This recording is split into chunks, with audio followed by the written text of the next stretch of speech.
Hello बच्चों, नमस्कार। मैं हूं आपके साथ पवन शर्मा और आप मुझे देख रहे हैं प्रेप शॉर्ट पे। तो बच्चों, आज का जो टॉपिक है वो है डाटा सफिशिएंसी।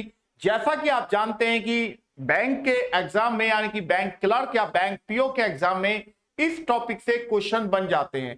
अब इस टॉपिक में क्वेश्चन कैसे आते हैं, तो आप चूंकि नाम से ही, इस टॉपिक के नाम से ही आपको पता चल रहा होगा कि डाटा सफिशिएंसी यानी कि क्वेश्चन का आंसर देने के लिए जो डाटा आपको प्रोवाइड किया गया है क्या वो सफिशिएंट है या नहीं, यही आपको बताना होता है। एक क्वेश्चन आपसे पूछा जाएगा और उसके फेवर में 2 पॉइंट आपको दिए जाएंगे, पॉइंट 1 और पॉइंट 2। क्या आपका आंसर केवल पॉइंट 1 से निकलता है या केवल आपका आंसर पॉइंट 2 से निकलता है, या आपका आंसर के पहुंचने के लिए आपको दोनों पॉइंट की जरूरत होती है, या दोनों पॉइंटों को मिलाने के बावजूद भी आपको आपका आंसर नहीं मिलता है, यानी कि दोनों ही पॉइंट भी डाटा सफिशिएंसी नहीं है, या दोनों का अलग अलग यानी कि पॉइंट 1 से भी आंसर निकल जाता है और पॉइंट 2 से भी निकल जाता है। इस तरह से आपको ऑप्शन प्रोवाइड किए जाते हैं। तो यहां सबसे पहले मैं ऑप्शंस लिख देता हूं साइड में, और यहां लेफ्ट साइड में मैं क्वेश्चन लिख दूंगा और राइट साइड में यहां मैं ऑप्शंस लिख देता हूं। तो यहां ऑप्शन 1 कह रहा है, जैसा कि यहां पर लिखा गया है, ऑप्शन 1 कह रहा है बच्चों, if the data in statement 1 alone are sufficient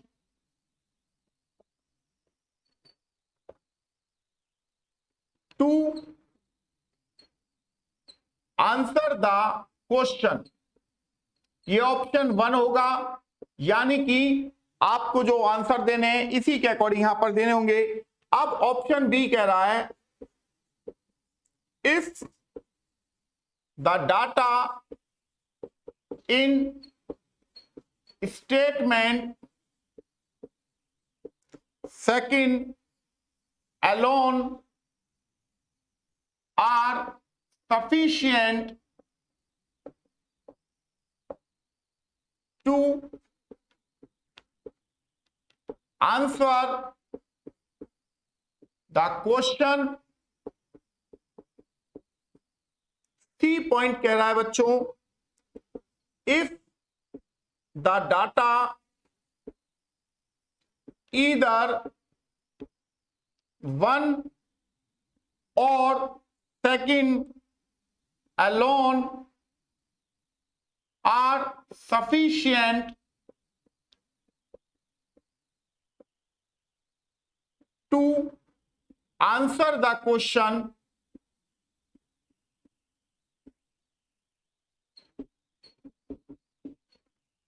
और डी ऑप्शन कह रहा है, if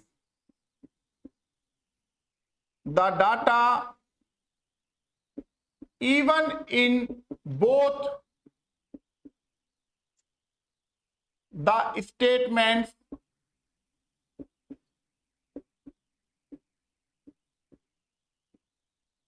together are not sufficient to answer the question. और ई पॉइंट कह रहा है, if the data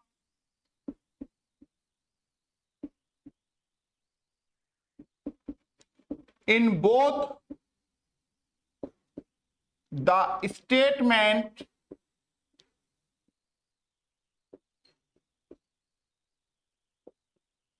together are need.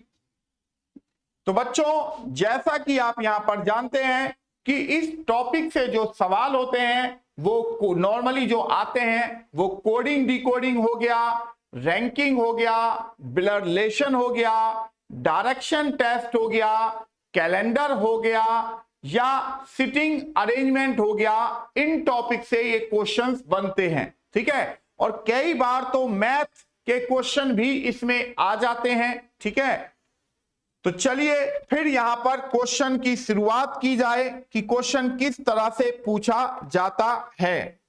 देखो, अब यहां पर मानिए कि मैंने एक पॉइंट लिखा, who is the father of X, कि एक्स का पिता कौन है। पॉइंट 1 कह रहा है R and F are brothers, और दूसरा पॉइंट कह रहा है F wife is sister of X wife. तो आपको बताना है कि इस क्वेश्चन का आंसर कि who is the father of x, क्या ये स्टेटमेंट 1 जो गिवन है उसी से इसका आंसर आ जा रहा है, या केवल स्टेटमेंट 2 से इसका आंसर आ जा रहा है, या स्टेटमेंट और 1 और 2 दोनों को मिलाने से इसका आंसर आता है, या दोनों को मिलाने से भी इसका आंसर नहीं आता है, या स्टेट 1 और स्टेटमेंट 2 दोनों को अलग अलग से भी इसका आंसर आ जाता है। तो ये आपको बताना है। तो बच्चों यहां पर देखो, अब हम करने जा रहे हैं कि एक्स का पिता कौन है। तो ये कह रहा है आर और एफ भाई हैं, आर और एफ भाई हैं, यानी कि ये भी ब्रदर है और ये भी ब्रदर है। तो इस पहले पॉइंट से हमें ये पता चला कि आर और एफ भाई हैं, इससे हमें ये नहीं पता चला कि एक्स का पिता कौन है। तो इसका मतलब ये हुआ कि हमारा जो पहला पॉइंट था वो इस क्वेश्चन का आंसर देने के लिए सफिशिएंट नहीं है।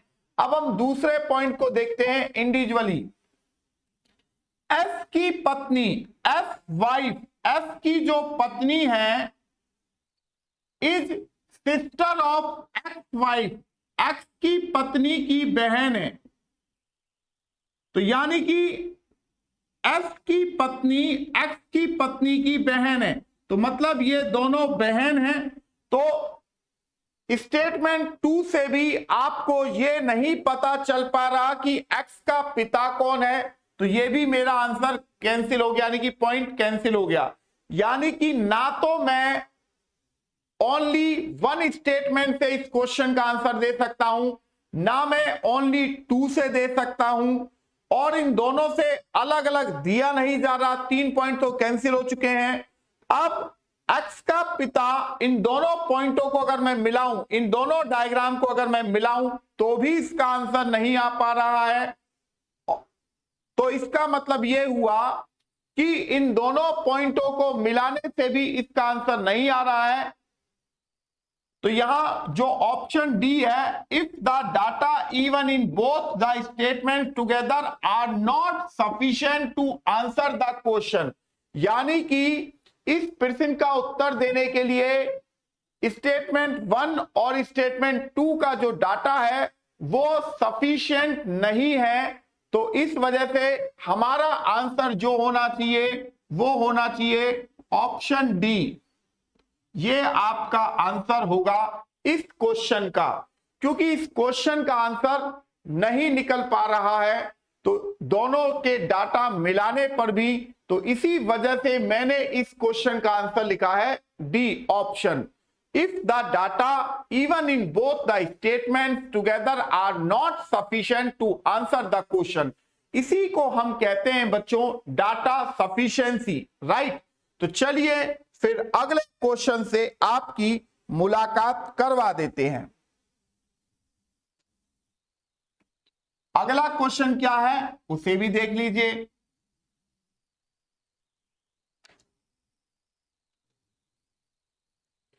क्वेश्चन है यहां पर, आदित्य रैंक्स 10th इन ए क्लास। आदित्य की रैंक 10वीं है एक कक्षा में। पूछ रहा है how many students are there in the class. पूछ रहा है कि कक्षा में कुल कितने विद्यार्थी हैं। कह रहा है आदित्य की रैंक क्लास में 10वीं है। अब ऊपर से 10वीं है या नीचे से 10वीं है ये नहीं बताया है, ठीक है ना। दूसरी बात ये जो हमसे पूछ रहा है कि कक्षा में कुल कितने स्टूडेंट हैं, तो पॉइंट 1 कह रहा है his friend got 58 rank which is last.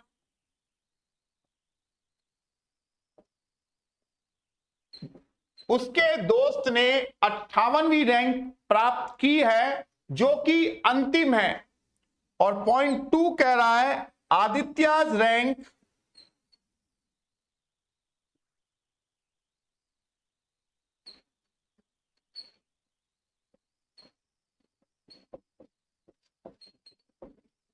From the last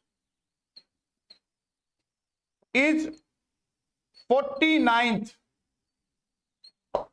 ये है, ठीक है ना। तो ये आपके सामने आया है। अब बच्चों यहां पर इस चीज को ध्यान दीजिए कि इस क्वेश्चन पूछा जा रहा है कि कक्षा में कितने स्टूडेंट हैं। अब पॉइंट 1 कह रहा है his friend got 58th rank which is the last, जो कि अंतिम है। तो यानी कि उसके दोस्त ने 58वीं रैंक प्राप्त की है जो कि अंतिम है। अगर 58वीं रैंक अंतिम है तो जाहिर सी बात है बच्चों यहां क्लास के अंदर टोटल 58 बच्चे ही हुए। यानी कि इस क्वेश्चन का आंसर मैंने यहां पर क्या किया, पहले पॉइंट से मेरा इसका आंसर निकल आया। अब दूसरी बात यह है कि इस क्वेश्चन में लिखा था कि आदित्य कक्षा में 10वां है और यहां पॉइंट नंबर 2 कह रहा था क्या आदित्य की रैंक फ्रॉम द लास्ट नीचे से 49 है। अगर आदित्य की रैंक नीचे से 49 है और ऊपर से वो कितना है 10वां है, तो 10 और 49 कितना होता है 59, एक माइनस करेंगे तो कितना आएगा 58। यानी कि आप इसका आंसर पॉइंट 1 से, अकेले पॉइंट 1 से यानी कि सिंगल पॉइंट 1 से भी दे सकते हैं और सिंगल पॉइंट 2 से भी दे सकते हैं। यानी कि इन दोनों पॉइंट अलग अलग दोनों पॉइंटों से भी आप इसका आंसर निकाल सकते हैं कि कक्षा में कितने विद्यार्थी थे। तो यहां पर आप देखें, यहां पर लिखा है if the data either 1 or 2 alone are sufficient to answer the question, कि डाटा जो 1 है और डाटा जो 2 है इन दोनों के से इस क्वेश्चन का आंसर अलग अलग से भी दिया जा सकता है। तो इसका मतलब यह हुआ कि यहां जो आंसर होना चाहिए वो होना चाहिए क्या, सी ऑप्शन। तो आंसर यहां पर सी ऑप्शन होगा क्योंकि इस क्वेश्चन का आंसर मैं ओनली 1 पॉइंट से भी सेपरेटली ओनली 1 पॉइंट से भी दे सकता हूं और सेपरेटली यहां ओनली 2 पॉइंट से भी दे सकता हूं बच्चों। तो इसी वजह से मैंने यहां सी ऑप्शन को लिया है। आई होप ये बात आपको अब अच्छे से समझ आ गई होगी कि हम इन क्वेश्चन को किस तरह से करने जा रहे हैं। क्लियर है बच्चों? तो चलिए फिर अगला क्वेश्चन करते हैं।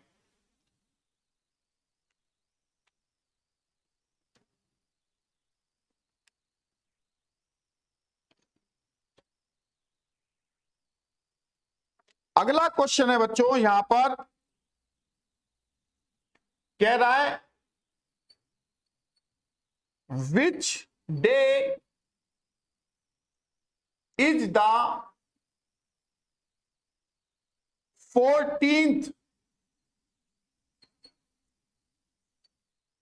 ऑफ ए गिवन मंथ, कि किसी महीने की 14 तारीख को क्या दिन होगा, ये क्वेश्चन हमसे पूछा जा रहा है।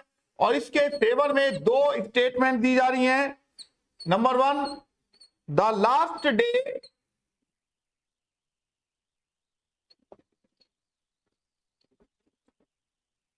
Of the month is a Wednesday, और दूसरा पॉइंट कह रहा है the third Saturday of the month was 17th। अब हमसे पूछा जा रहा है किसी महीने की 14 तारीख को क्या दिन होगा। अब पहला पॉइंट कह रहा है the last day of the month is a Wednesday. मान लो कि 30 तारीख का कोई महीना है, उस पर अगर वेडनेसडे है, और ऐसे ही 31 तारीख का वेडनेसडे है, तो आपको यह पता होगा कि इस 30 तारीख के हिसाब से 14 उस महीने की 14 तारीख को कोई दिन पड़ेगा, और 31 तारीख के अकॉर्डिंग कोई दूसरा दिन पड़ेगा। यानी कि पॉइंट 1 से हम इस क्वेश्चन का एग्जैक्ट आंसर नहीं निकाल सकते हैं, इस वजह से मैंने इस पहले पॉइंट को कैंसिल किया है। अब दूसरा पॉइंट जो है वो ये कह रहा है the third Saturday of the month was 17th, यानी कि थर्ड सैटरडे को, शनिवार को क्या है, 17 तारीख है। थर्ड सैटरडे को अगर 17 तारीख है तो 17 और 14 तारीख से हमें पूछा जा रहा है कि 14 तारीख को क्या है, तो 17 में से अगर 3 कम करोगे तो 14 आएगा। इसी तरह सैटरडे में से 3 कम करोगे तो वेडनेसडे आएगा। यानी कि इस क्वेश्चन का जो आंसर है वो केवल पॉइंट 2 से ही दिया जा सकता है, जो कि मैंने आपके सामने यहां पर प्रूव भी किया है। क्योंकि पॉइंट नंबर 1 से 2 अलग अलग दिन निकलेंगे, राइट। तो यहां पॉइंट 1 में एक कंफ्यूजन है कि भाई महीना 30 का है या 31 का है, बट पॉइंट नंबर 2 में क्योंकि थर्ड सैटरडे 17 तारीख को दिया गया है, तो 14 तारीख 17 में से 3 कम करने पर ही आएगा, तो सैटरडे में से भी 3 डे कम करोगे तो वेडनेसडे आएगा। तो इस क्वेश्चन का आंसर जो है वो option B, if the data in statement second alone are sufficient to answer the question, इससे यानी कि ऑप्शन बी इस क्वेश्चन का आंसर होना चाहिए। ऑप्शन बी इस प्रश्न का उत्तर होना चाहिए। तो मैंने यहां पर ऑप्शन बी लिख दिया है ताकि आपको किसी भी तरह का कोई कंफ्यूजन ना रहे। आई होप आप इस क्वेश्चन को अच्छे से समझ चुके होंगे बच्चों। तो चलिए फिर अब हम अगले क्वेश्चन की ओर बढ़ने लगते हैं। देखो मैंने अभी आपको ब्लड रिलेशन का भी क्वेश्चन कराया, रैंकिंग का भी कराया, और मैंने अभी अभी आपको इसका कैलेंडर का भी करवाया, राइट। अब मैं आपको एक क्वेश्चन देता हूं, क्या, कोडिंग डिकोडिंग का। देखो, इन ए कोड ली पी टिन मीन्स को हम इक्वल में लिख देते हैं, ऑलवेज कीप स्माइलिंग, ये लिखा जाता है। ली पी टिन को ऑलवेज कीप स्माइलिंग लिखा जाता है। तो पूछ रहा है what is the code for smiling. तो स्माइलिंग के लिए कोड क्या है ये पूछ रहा है। तो पॉइंट 1 कह रहा है टिन लुट ली मीन्स ऑलवेज कीप लेफ्ट, और पॉइंट 2 कह रहा है डी टी मीन्स रोज स्माइलिंग, ये हमें कहा है, राइट।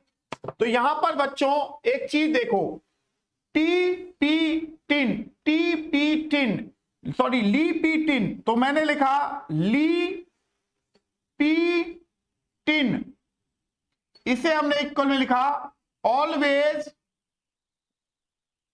Keep smiling, right. अब मैं पॉइंट 1 को उठा रहा हूं, जिसका मतलब है टिन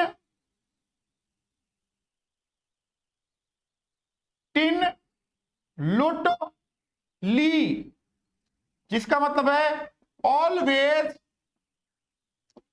कीप लेफ्ट।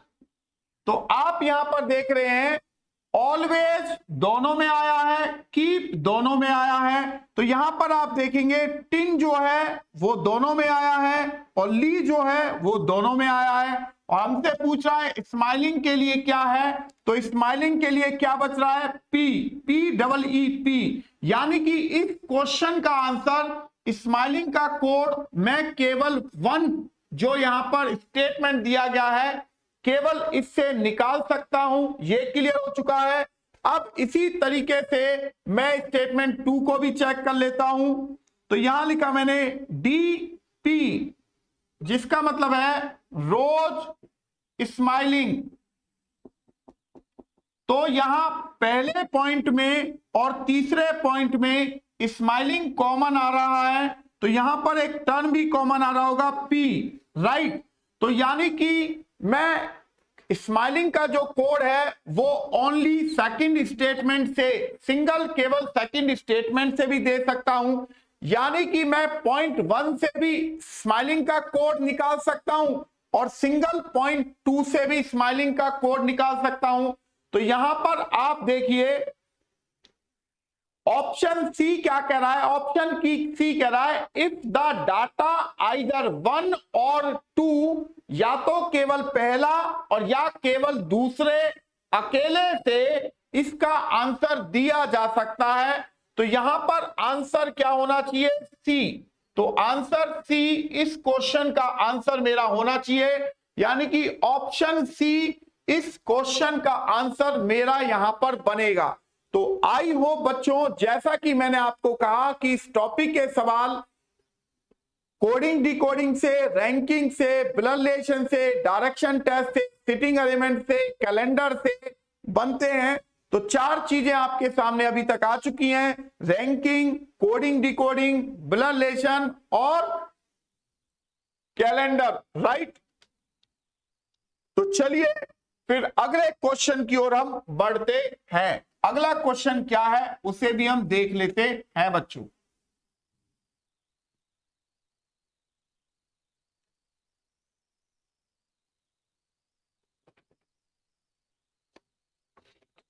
क्वेश्चन है is money taller than Piyush?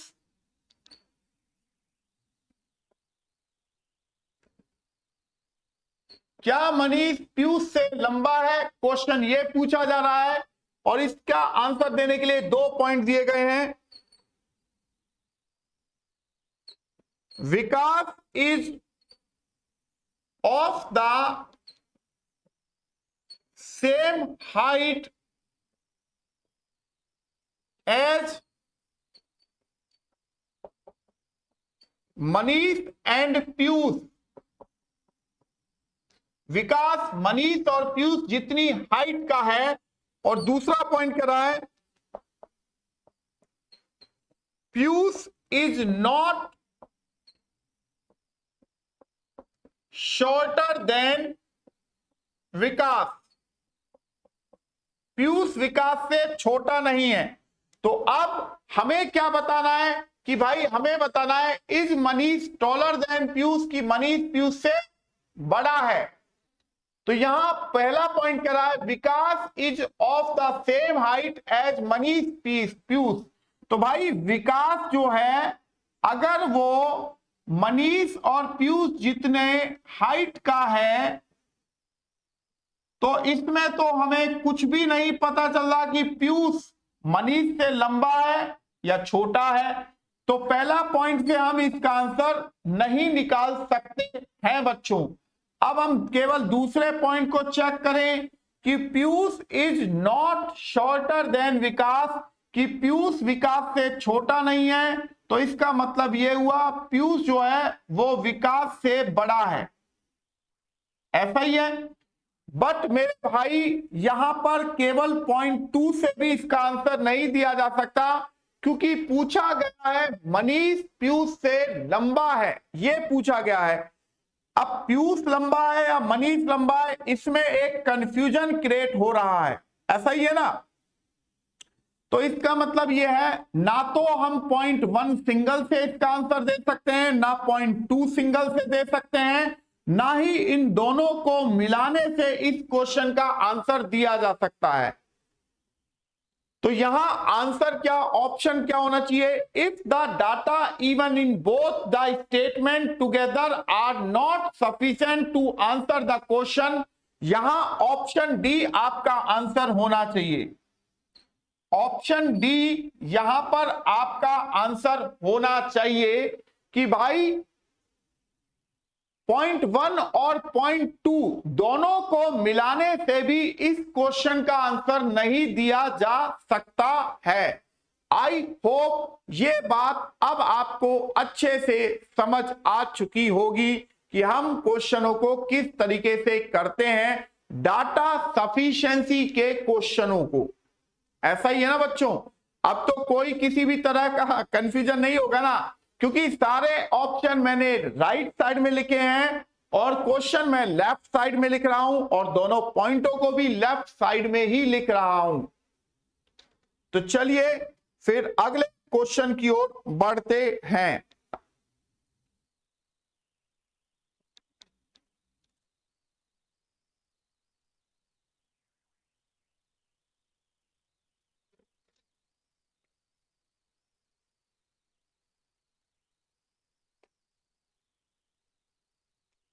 पूछ रहा है is a brother of P, कि ए पी का भाई है,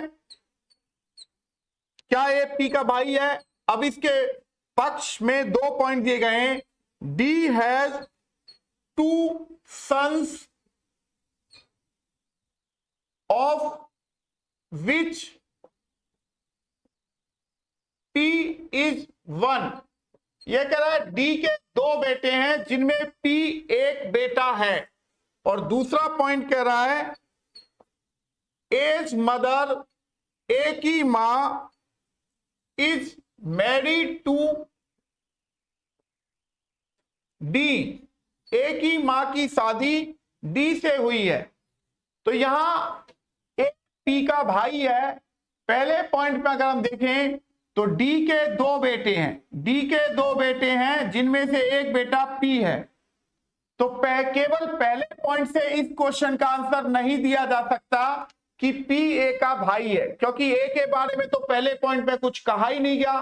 अब दूसरा पॉइंट कह रहा है, अगर मैं दूसरे पॉइंट को राइट साइड में लिखूं कि ए की मां, ए की जो मां है, जो भी मां है, उसकी शादी किससे हुई है, डी से हुई है। तो केवल सेकंड पॉइंट से भी इसका आंसर नहीं दिया जा सकता, क्योंकि इसमें पी के बारे में कुछ नहीं कहा गया है। बट अगर दोस्तों मैं इन दोनों डायग्राम को मिला दूं कि ए की मां, ए की जो मां है उसकी शादी डी से हुई है, तो ए का पिता डी बन जाएगा और डी के 2 बच्चे हैं, यानी कि 2 बेटे हैं, ए पी और ए। ठीक है ना। तो अच्छा एक चीज और है, as mother is D has 2 sons, 2 बेटे थे, यानी कि ये भी मेल है और ये भी मेल है। तो पी जो है, सॉरी ए जो है वो पी का क्या लगा, भाई लगा। जब आप इन दोनों पॉइंटों के डायग्राम को कनेक्ट करोगे तभी आप ये बता सकते हैं कि ए जो है वो पी का भाई है। क्योंकि बच्चों पहले पॉइंट में ए के बारे में कुछ नहीं कहा गया था, इसी तरह दूसरे पॉइंट में पी के बारे में कुछ नहीं कहा गया था। बट जब हम इन दोनों पॉइंटों को कनेक्ट करते हैं तो हमारे सामने ये एक डायग्राम बनता है, जो कि अब आपके सामने लेफ्ट साइड में यहां पर रखा हुआ है।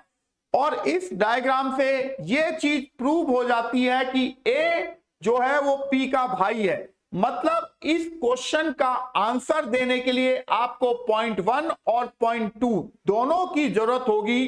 तो यहां पर लिखा गया है if the data in both the statements together are need, कि दोनों की जरूरत है। तो यहां पर आंसर ई ऑप्शन होना चाहिए। तो मैंने यहां पर आंसर लिखा है ई ऑप्शन। तो आई होप बच्चों ये पॉइंट और ये क्वेश्चन आपको अच्छे से समझ में आ चुका होगा। आ चुका है ना भाई? अब तो कोई दिक्कत है नहीं, है ना? ना तो मैं सिंगल पॉइंट 1 से इसका आंसर दे पा रहा था, ना सिंगल 2 पॉइंट से दे पा रहा था। इस क्वेश्चन के आंसर के लिए मुझे इन दोनों पॉइंटों की जरूरत पड़ती, तभी मैंने ऑप्शन ई लिखा है कि भाई इस क्वेश्चन का आंसर देने के लिए दोनों पॉइंटों की जरूरत है। तो चलिए बच्चों अगले क्वेश्चन की ओर हम बढ़ते हैं।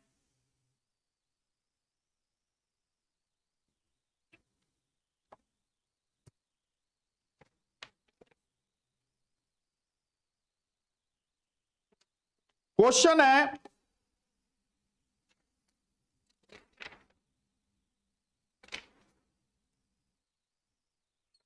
इन which year was Nikhil born. कह रहा है किस वर्ष निखिल का जन्म हुआ था। पॉइंट 1 कह रहा है Nikhil at present is 25 years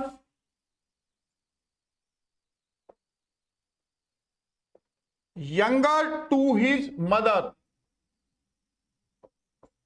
कि वह अपनी मां से 25 साल छोटा है। दूसरा पॉइंट कह रहा है बच्चों निखिल्स ब्रदर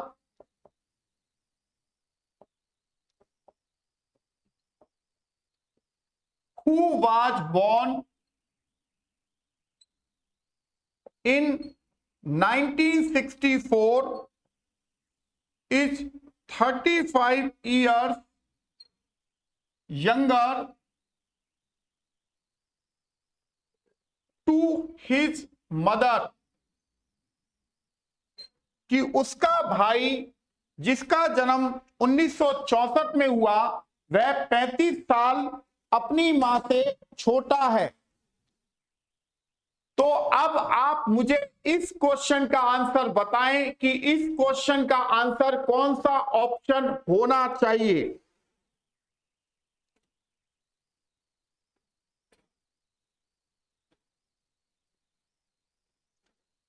क्वेश्चन आपके सामने है और कई सारे क्वेश्चन अभी अभी हमने ये करके निकले हैं।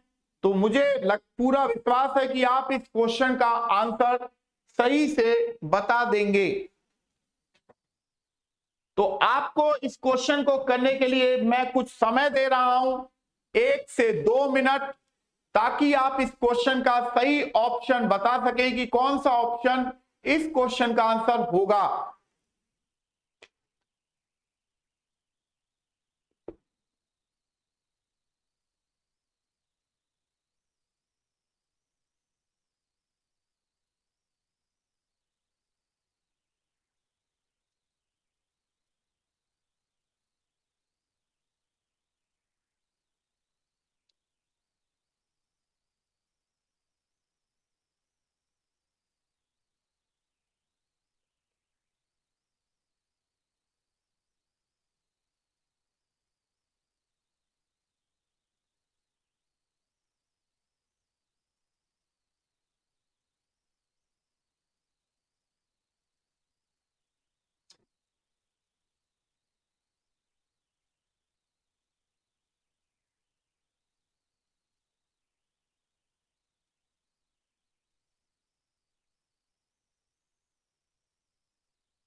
तो यहां अगर मैं इस क्वेश्चन का आंसर करने जाऊं, क्वेश्चन हमसे पूछ रहा है कि निखिल का जन्म किस किस साल हुआ था।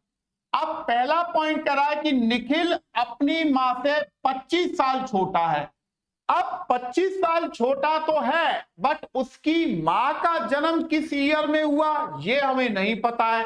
तो इसका मतलब ये हुआ कि पहले पॉइंट से इसका आंसर नहीं दिया जा सकता।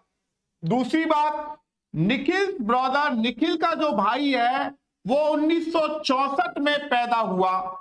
1964 में अगर पैदा हुआ है और वो अपनी मां से 25 साल छोटा है, तो यानी कि उसकी मां का जन्म अगर मैं निकालूं तो यहां से करूं 9 5 2 1929 में हुआ था, ऐसा ही है ना। तभी तो वो 35 साल का अगर वो हो चुका है तो 35 साल छोटा है, तो उसकी मां का जन्म 1929 में होना चाहिए, राइट। दूसरी बात यह है बच्चों, यहां निखिल के बारे में तो है, निखिल के भाई के बारे में, बट निखिल के बारे में नहीं है। चूंकि पॉइंट नंबर 2 से उसकी मां का जन्म पता चल गया था, बट यहां पर निखिल के बारे में कुछ इंफॉर्मेशन नहीं थी, तो इससे भी आपका आंसर नहीं निकलता। अब अगर मैं इन दोनों पॉइंटों को मिलाऊं तो उसकी मां का जन्म 1929 में हुआ है और निखिल अपनी मां से 25 साल छोटा है, तो इसमें 25 साल बढ़ा दीजिए, तो यानी कि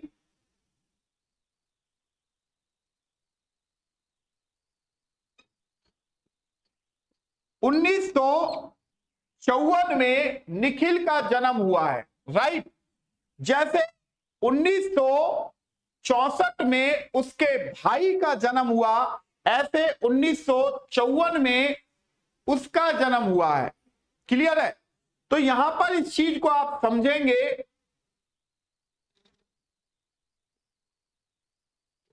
कि इस क्वेश्चन का आंसर देने के लिए आपको इन दोनों पॉइंटों को मिलाने की जरूरत पड़ेगी। इस वजह से आपका आंसर ऑप्शन डी होना चाहिए। तो यहां मैं लिख दे रहा हूं ऑप्शन डी हमारा इस क्वेश्चन का आंसर बनता है। आई होप बच्चों आपको ये क्वेश्चन अच्छे से समझ आ चुका होगा, क्योंकि निखिल किस वर्ष पैदा हुआ था तो उसको जानने के लिए इन दोनों पॉइंटों को मिलाने की ही जरूरत पड़ती। चलिए फिर अगले क्वेश्चन को हम देखते हैं।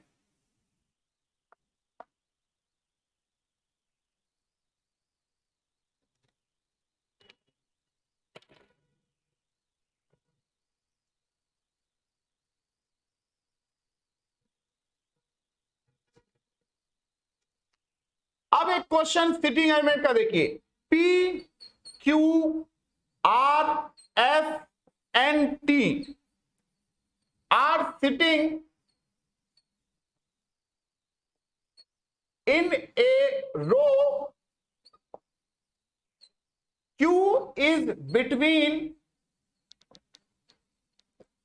P and T, who, question है अब who among them, उन पांचों में से कौन बीच में बैठा है, is in the middle, क्योंकि यहां फुल स्टॉप है, क्यू जो है वो पी और टी के बीच में बैठा है। तो यहां 5 लोगों के बारे में इंफॉर्मेशन है। पहला पॉइंट कह रहा है P is left of Q and right of F. दूसरा पॉइंट कह रहा है R is at the right end. ये 2 पॉइंट आपके सामने आए। तो बच्चों यहां 5 लोग हैं और क्वेश्चन में कहा कि Q जो है वो P और T के बीच में बैठा है। तो P और T मान लो ऐसे आपने लिख सकते हैं या आप ऐसे भी लिख सकते हैं, ऐसा ही है ना। अब पॉइंट 1 कह रहा है P is left of Q। P जो है Q के लेफ्ट में है, तो Q के लेफ्ट में ऐसे लिखना पड़ेगा, ठीक है जी। P is left of Q and right of S, और S के राइट में है। तो 4 लोग तो आपने बिठा दिए, बट बेटा चूंकि क्वेश्चन में 5 लोग हैं, अब जो 5वां व्यक्ति है वो यहां पर है या यहां पर, ये तो आपको नहीं पता है, ऐसा ही है ना। तो यानी कि आप केवल पॉइंट 1 से इसका आंसर नहीं दे सकते हैं। अब दूसरा पॉइंट कह रहा है, यहां पर कर लेते हैं कि Q जो है वो P और T के बीच में बैठा है, ठीक है, और R जो है वो पंक्ति के राइट एंड पर है, यानी कि यहां पर। अब समस्या उसमें यह है, केवल दूसरे जो पॉइंट है कि उसमें जो 5-4 व्यक्ति तो यहां पर भी आपने बिठा दिए, बट वो 5वां व्यक्ति यहां पर है या यहां पर है, ये क्लियर नहीं है। तो अब क्या करें, केवल सेकंड से भी आप इसका आंसर नहीं दे सकते। तो अब हम एक काम कर सकते हैं, अगर मैं चूंकि इन दोनों पॉइंटों को मिला दूं तो आप यहां पर देखेंगे कि आर जो था वो राइट एंड पर था। तो अगर इन दोनों पॉइंट को, ये 4 लोग तो एक साथ बैठा ही हुआ है, तो आर अगर मैं यहां पर लिख देता हूं तो यहां पर जो क्यू है वो मिडल में निकल के आ जाता है। तो यानी कि इस क्वेश्चन का आंसर कि मिडल में कौन बैठा है, क्यू बैठा है, ये पता करने के लिए हमें पॉइंट 1 और पॉइंट 2 इन दोनों डाटा की जरूरत पड़ेगी, तभी हम इस क्वेश्चन का आंसर दे सकते हैं कि who among them is in the middle. तो यहां आंसर ई लगना चाहिए, तो मैंने यहां पर लिख दिया answer option E. Option E क्या कहता है, if the data in both the statement together are need, यानी कि दोनों स्टेटमेंट के डाटाओं की जरूरत है, ठीक है ना। तो चलिए बच्चों अगले क्वेश्चन को हम करने चलते हैं। तो काफी मजा आ रहा होगा इन क्वेश्चन को करने में, और एक क्वेश्चन बहुत ही शानदार होते हैं, क्योंकि 5 टॉपिक से क्वेश्चन पूछे जाते हैं, जैसा कि मैंने पहले ही आपको बता दिया था, ठीक है ना। अब एक क्वेश्चन मैं फिर आपको देने जा रहा हूं बच्चों, देखो क्वेश्चन क्या है। क्वेश्चन है, what is the birth date of Sonal's mother, कि सोनल की मां की बर्थ डेट क्या है, यह आपसे पूछा जा रहा है। पॉइंट 1 कह रहा है, Sonal father remember that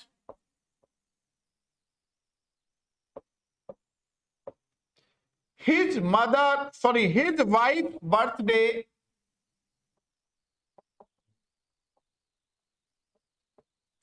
is after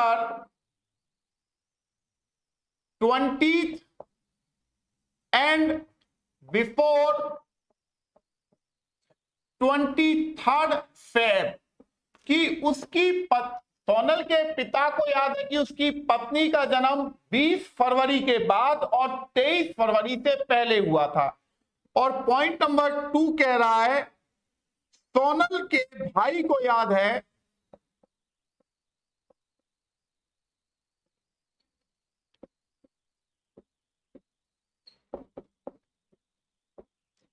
कि उनकी मां का जन्म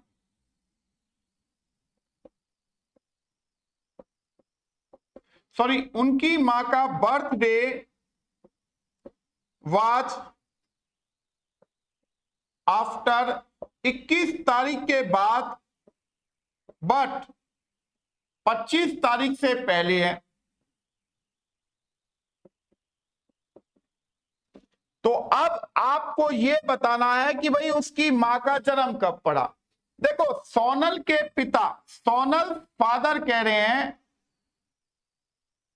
कि उसकी पत्नी का जन्म 20 तारीख के तो बाद हुआ है और 23 तारीख से पहले हुआ है। तो यहां पर 21 और 22 दो डेट निकल के आ रही हैं, राइट।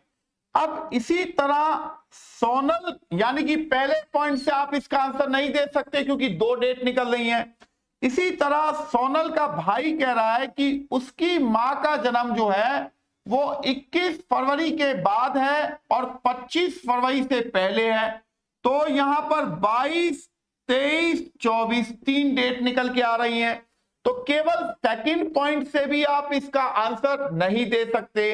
अब अगर आप इन दोनों पॉइंट को कनेक्ट करें, इन दोनों लोगों की बातों को ध्यान से देखें, तो एक डेट है 22 तारीख जो कि दोनों में कॉमन आ रही है। तो इस दोनों डाटा को मिलाने से हम ये बात जान सकते हैं कि सोनल की मां का जन्म किस तारीख यानी कि 22 तारीख को हुआ था। बट इस आंसर को जानने के लिए हमें उसके फादर की जो स्टेटमेंट 1 है उसको भी जरूरत पड़ेगी और उसके भाई जो कह रहा है उसकी भी जरूरत पड़ेगी।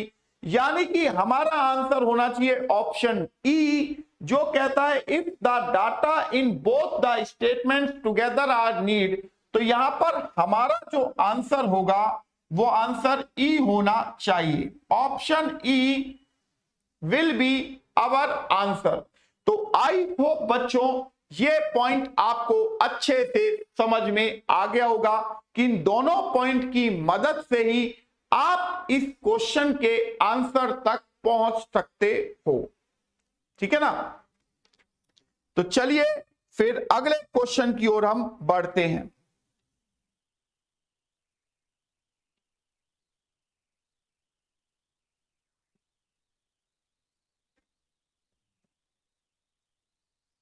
अगला क्वेश्चन क्या है उसे भी देख लेते हैं। देखो कह रहा है 5 लोगों में से कौन सबसे लंबा है। Among 5 friends who is the tallest. 5 लोगों में से कौन सबसे लंबा है। पॉइंट 1 कह रहा है Y is taller than V and X. V और एक्स से बड़ा है। और पॉइंट नंबर 2 कह रहा है W is shorter than Z but taller than Y. ठीक है ना। अब आपको यह बताना है कि भाई सबसे लंबा कौन है। देखो पहला पॉइंट कह रहा है y जो है वो v और x से बड़ा है। अब v और x दोनों से बड़ा है ना। तो पहले पॉइंट से तो इसका आंसर नहीं निकला कि सबसे लंबा कौन है। अब वही दूसरा पॉइंट कह रहा है w जो है वो z से छोटा है और y से बड़ा है। तो केवल सेकंड पॉइंट से 3 लोग कनेक्ट हो रहे हैं, यहां से भी इसका आंसर नहीं निकल रहा। बट मैं अगर इन दोनों पॉइंट को ऐड कर दूं तो यहां पर आप देखेंगे तो डायग्राम बनेगा Z W Y V X. चूंकि वी और एक्स में कोई भी छोटा या बड़ा हो कोई दिक्कत नहीं है, बट सबसे बड़ा आपको जेड नजर आ रहा है। तो इसका मतलब यह है कि ना तो मैं इस क्वेश्चन का आंसर केवल पॉइंट 1 से दे सकता हूं और ना ही केवल पॉइंट 2 से इसका आंसर दिया जा सकता है। इस क्वेश्चन के आंसर के लिए दोनों पॉइंट की जरूरत पड़ेगी, दोनों स्टेटमेंट की। इस वजह से मेरा जो आंसर होगा वो होगा ऑप्शन ई, क्योंकि ऑप्शन ई में ही लिखा गया है if the data in both the statement together are need, कि दोनों स्टेटमेंट के डाटा की जरूरत है। ठीक है ना। तो चलिए बच्चों फिर अगले क्वेश्चन की ओर हम बढ़ जाते हैं।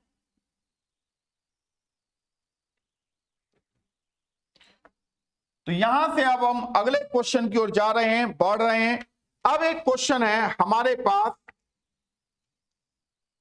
कह रहा है what is Reema's rank in the class. कह रहा है कि क्लास कक्षा में रीमा की रैंक क्या है। पॉइंट 1 कह रहा है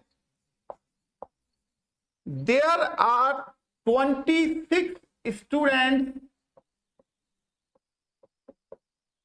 इन द क्लास, कि कक्षा में 26 स्टूडेंट हैं, और दूसरा पॉइंट कह रहा है there are 9 students who have score less than Reema. अब इस क्वेश्चन का आंसर बच्चों मैं चाहता हूं आप लोग दें, क्योंकि क्वेश्चन आसान है और आप इसका आंसर दे सकते हैं।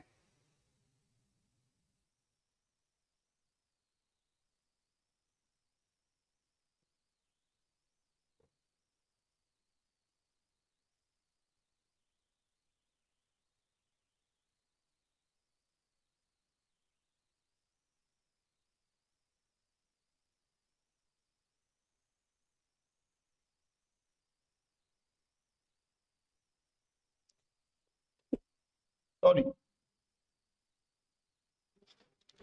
तो यहां इस प्रश्न का उत्तर देने के लिए मैं आपको 1 से 2 मिनट का वक्त दे रहा हूं। आप इस क्वेश्चन का आंसर निकालिए, क्योंकि इस क्वेश्चनों को करने में आपको कोई ज्यादा परेशानी नहीं हो रही होगी, इवन उल्टा इसके मजा ही आ रहा होगा।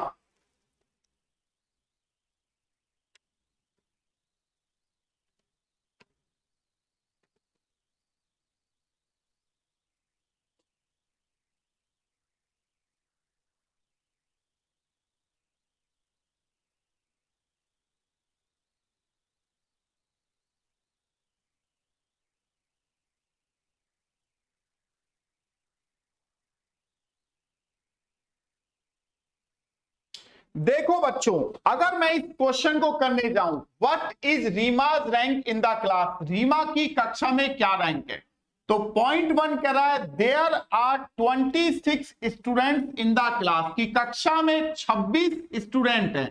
बट समस्या यह है कि उन 26 स्टूडेंट तो हैं कक्षा में, बट इससे आपको ये थोड़ी ना पता चल रहा है कि उसमें रीमा की रैंक कौन सी है, ऊपर से या नीचे से, ये तो नहीं पता चल रहा है ना।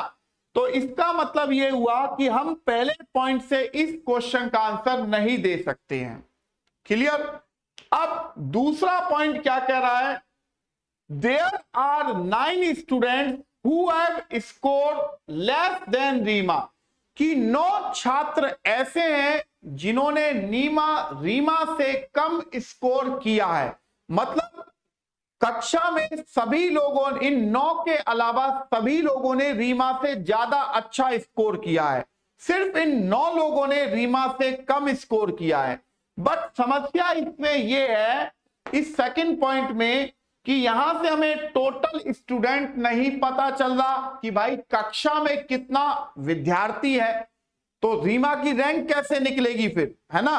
अब हम क्या करते हैं, अब इन दोनों पॉइंटों को मिलाते हैं। तो दोनों पॉइंटों को मिलाते हैं तो यहां आप देखेंगे कि अब मान लेता हूं कि दोनों पॉइंट की इस कक्षा के अंदर टोटल 26 स्टूडेंट हैं, और रीमा से, यानी कि यहां पर मान लीजिए रीमा है, राइट। अब रीमा से कम स्कोर जो है वो कितने लोगों ने किया है, रीमा से कम स्कोर का मतलब 9 स्टूडेंट ने किया है, जो रीमा से पिछड़ी है, यानी कि पिछड़ी है, राइट। तो आप देखो, अगर मैं 26 में से केवल रीमा के नीचे जो ये 9 स्टूडेंट्स हैं इनको माइनस करता हूं तो यहां पर 16 आता है, तो यानी कि 16 नहीं 17 आता है, राइट। तो इससे आपको यह पता चल जाता है कि रीमा का ऊपर से कक्षा में स्थान कितना है, 17वां है, और नीचे से कक्षा में स्थान कौन सा है, 9 के बाद यहां 10वां आ जाएगा। तो यानी कि आप अब रीमा की ऊपर से भी क्रमांक जान सकते हैं और नीचे से भी क्रमांक जान सकते हैं। तो यहां इसका आंसर पॉइंट 1 और पॉइंट 2, यानी कि स्टेटमेंट 1 और स्टेटमेंट 2, इन दोनों स्टेटमेंट को मिलाने से ही इस क्वेश्चन का आंसर जो है वो दिया जा सकता है। पॉइंट समझ रहे हैं। क्योंकि बच्चों यहां पर आप साफ देख रहे हैं कि पॉइंट 1 में कक्षा में टोटल स्टूडेंट दिया गया है। अब उन टोटल स्टूडेंट पे रीमा की रैंक कैसे निकालोगे, और पॉइंट 2 में यह बताया गया है कि 9 लोग रीमा से कम स्कोर किए हैं। तो इसमें समस्या यह है कि टोटल स्टूडेंट नहीं पता चल पा रहा है, तो रीमा की रैंक कैसे पता चलेगी। तो इस वजह से इन दोनों पॉइंटों को आप मिलाते हैं तो ही इसका आंसर निकल सकता है। तो यहां ऑप्शन ई जो कि कहता है if the data in both the statements together are need, तो इस वजह से मेरा जो आंसर होगा वो ऑप्शन ई होना चाहिए, राइट। तो यहां पर ऑप्शन ई इस क्वेश्चन का आंसर हो चुका है। तो आई होप बच्चों ये जो मैंने डाटा सफिशिएंसी की आज जो आपके सामने क्लास ली है ये आपको बेहद पसंद आई होगी। तो यहां पर जो जो टॉपिक लगते थे इस टॉपिक में जिस जिस टॉपिक के क्वेश्चन आते हैं वो भी मैंने आपको बता दिए।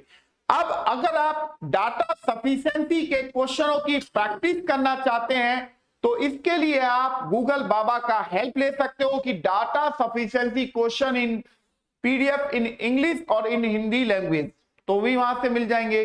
दूसरा, आपके पास मार्केट की कोई भी किताब हो तो उसमें डाटा सफिशिएंसी टॉपिक जरूर दिया गया होगा, वहां से भी आप अपने क्वेश्चनों की प्रैक्टिस कर सकते हैं। तीसरा, किसी इंस्टीट्यूट का अगर आपके पास स्टडी मटेरियल है तो उस स्टडी मटेरियल में भी डाटा सफिशिएंसी टॉपिक जो है वो जरूर दिया गया होगा, तो वहां से भी आप क्वेश्चनों की प्रैक्टिस कर सकते हैं। चौथी बात यह है कि मार्केट में मंथली मैगजीन्स आती हैं बैंक क्लर्क और बैंक पीओ के लिए, आप वहां से भी इन क्वेश्चनों की प्रैक्टिस कर सकते हैं, यानी कि मैगजीन की हेल्प से भी कर सकते हैं। तो यहां ये टॉपिक चूंकि छोटा ही है क्योंकि ये टॉपिक में मिक्स क्वेश्चन आते हैं, कोडिंग डिकोडिंग के, रैंकिंग के, डायरेक्शन टेस्ट के, ब्लड रिलेशन के, सिटिंग एलिमेंट्स के, कैलेंडर के, यही 5-6 टॉपिक लगते हैं। तो यहां इन क्वेश्चनों को कैसे किया जाता है ये मैंने आपको आराम से पूरा तसल्ली पूर्वक समझाते हुए ये बात सारी की सारी अभी अभी बताई है। तो दोस्तों यहां आज जो ये टॉपिक था डाटा सफिशिएंसी, ये हमारा यहां पे आज कंप्लीट हुआ है, ठीक है ना। तो अब प्रेप शॉट वाले देखो आपके लिए इतना मेहनत कर रहे हैं तो आपका भी एक ड्यूटी है। देखो मैंने भी टी शर्ट पहन रखी है प्रेप शॉट की, ताकि आपको पता चल जाए कि आप जो वीडियो देख रहे हैं वो प्रेप शॉट चैनल से आई है। तो वहां पर जिन भी मेरे भाई बहनों ने अभी तक हमारे चैनल को सब्सक्राइब नहीं किया है तो जल्दी से वो सब्सक्राइब कर लें और साथ ही बेल आइकन का बटन जरूर दबा लीजिएगा, ताकि फ्यूचर में आने वाली नेक्स्ट वीडियो की इंफॉर्मेशन यानी कि उसका नोटिफिकेशन आपको पहले ही टाइम से मिल जाए, ठीक है ना। तो बच्चों आज की कैसी लगी क्लास इसे कमेंट बॉक्स के अंदर जरूर बताया करें, ताकि हमें यह पता चल सके कि हम जो आपको पढ़ा रहे हैं वो आपको कितना पसंद आ रहा है, इसका हमें पता होना चाहिए, ऐसा ही है ना। और वीडियो को ज्यादा से ज्यादा फेसबुक पर, ट्विटर पर, टेलीग्राम पर, कू ऐप पर, इंस्टाग्राम पर शेयर कीजिए, अपने फ्रेंड्स के ग्रुप पर शेयर कीजिए। तो चलिए बच्चों मिलते हैं फिर आपसे नेक्स्ट क्लास में, तब तक के लिए शुक्रिया। मैं हूं आपके साथ पवन शर्मा और आप मुझे देख रहे हैं प्रेप शॉट पे। थैंक यू बच्चों, थैंक यू वेरी मच।